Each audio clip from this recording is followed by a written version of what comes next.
तो कैसे आप सभी। My self Aman, I am register pharmacist. आज हम बात करेंगे यूटीआई के बारे में। क्या होता है यूटीआई? Urinary tract infection. क्यों होता है, किसकी वजह से होता है, कभी हुआ भी होगा। ठीक है, तो यूटीआई एक ऐसे बैक्टीरिया के द्वारा होता है जो इकोलाई होता है। ठीक है, 80% यही रिस्पॉन्सिबल होता है। इनको हम ठीक कर सकते हैं, यूटीआई को हम ठीक कर सकते हैं एंटीबायोटिक्स देके।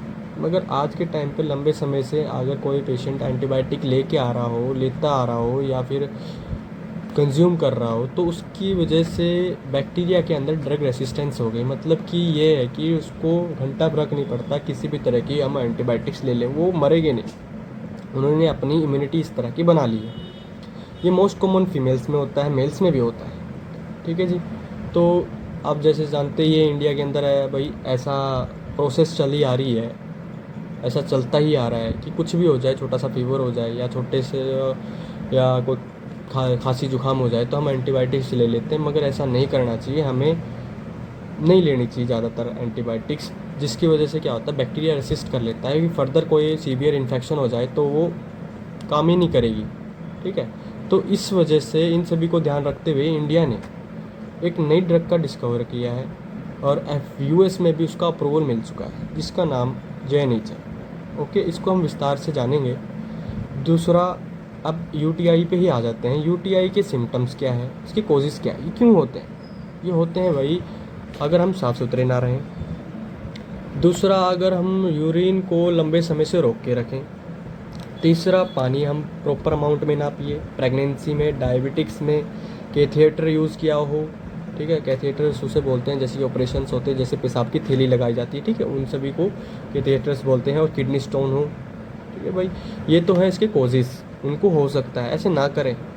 तीसरा है इसके सिम्टम्स। सिम्टम्स क्या होते हैं? जिसको भी यूटीआई होगा उसको पेशाब करते वक्त जलन होगी, ब्लीडिंग हो सकती है सीवियर। जब ज़्यादा यूटीआई इन्फेक्शन बढ़ जाएगा तो उनको इन्फेक्शन के साथ साथ ब्लड भी आने सकता है यूरिन के साथ साथ। ठीक है, या फिर हम या उसको ऐसा फील होगा कि मेरा पेशाब लग आ रहा है, पेशाब आ रहा है बार बार बार बार, मगर वो स्मॉल अमाउंट में ही पेशाब कर पाएगा। ठीक है, फीवर हो सकता है, चिलिंग हो सकती है, वोमिटिंग्स वगैरह, ये सब तो उसके कॉमन सिम्टम्स है।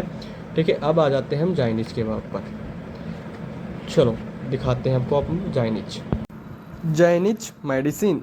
जाइनिच मेडिसिन मतलब कि जाइनिच एंटीबायोटिक्स जो इंडिया ने डिस्कवर की है। बहुत ही खुशखबरी की बात है भाई, इंडिया ने डिस्कवर की है ये एंटीबायोटिक्स। ठीक है, जो कम्प्लीटली ट्रीट करती है यूटीआई को।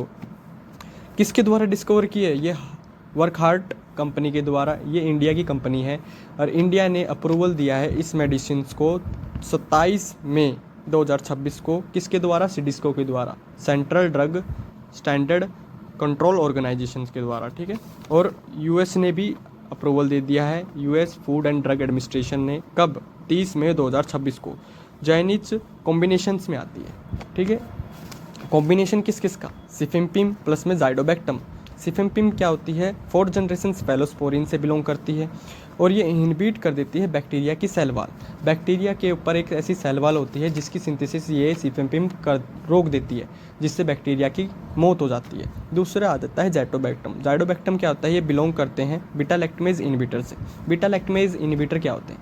मतलब कि ये बीटा लैक्टमेज ऐसे एंजाइम होते हैं, एक होते हैं क्लोनिक एसिड, जो प्रोड्यूस किए जाते हैं बैक्टीरिया के द्वारा, जैसे इकोलाई बैक्टीरिया के द्वारा, जो ओपन कर देता है, रिस्पॉन्सिबल है, ओपन कर देगा बीटा लैक्टम एंटीबायोटिक्स की रिंग। मतलब कि डिस्ट्रॉय कर देता है एंटीबायोटिक के एक्शन को। ठीक है, इन दोनों का कॉम्बिनेशन इफेक्टिव है यूटीआई में। कंप्लीटली ट्रीट कर सकते हैं यूटीआई को और प्रिवेंट कर सकते हैं और टाल सकते हैं ड्रग की रेसिस्टेंस को।